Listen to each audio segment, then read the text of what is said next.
Schopenhauer presents a vision of the human condition that sees suffering as deeply ingrained in our nature. He argues that at the core of our being lies what he calls the will, a blind, insatiable force driving all existence. This will compels us to chase after desires which, once achieved, only give rise to new longings.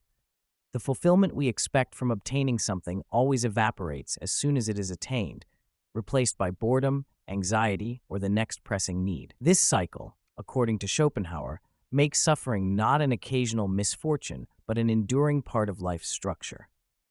In daily life, this philosophical stance encourages a form of introspection. Instead of living as a slave to impulse and chasing every new want that arises, one can step back and examine whether these desires truly bring any lasting satisfaction. Applying Schopenhauer's ideas means recognizing that what we crave is often just one more temporary solution to a feeling of incompleteness. It suggests that we might find peace in curbing certain ambitions or choosing a more reflective path rather than pursuing endless gains. This does not mean wholly rejecting goals or passions. It means tempering them with an awareness that they will not bring absolute or permanent contentment. Beyond desires, Schopenhauer encourages us to engage more deeply with art and compassion. By immersing oneself in art, whether through music, literature, or painting, the individual can temporarily suspend the ceaseless demands of the will. This aesthetic experience provides a glimpse into a state of pure perception, a moment of quiet relief from the constant striving.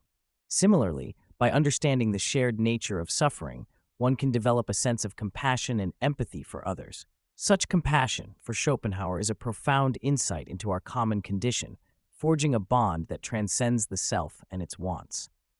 Bringing this into daily life might mean setting aside time to appreciate beauty, whether through nature, the arts, or simply the subtle moments that pass unnoticed. It might mean cultivating empathy by recognizing that the frustrations and yearnings others endure mirror our own. It might also mean learning to be skeptical of the promises consumer society holds up as solutions to human dissatisfaction. Instead of perpetually chasing more, a Schopenhauerian approach would have us pause and reflect, asking whether the relentless pursuit might be replaced by a more contemplative understanding of our place in the world.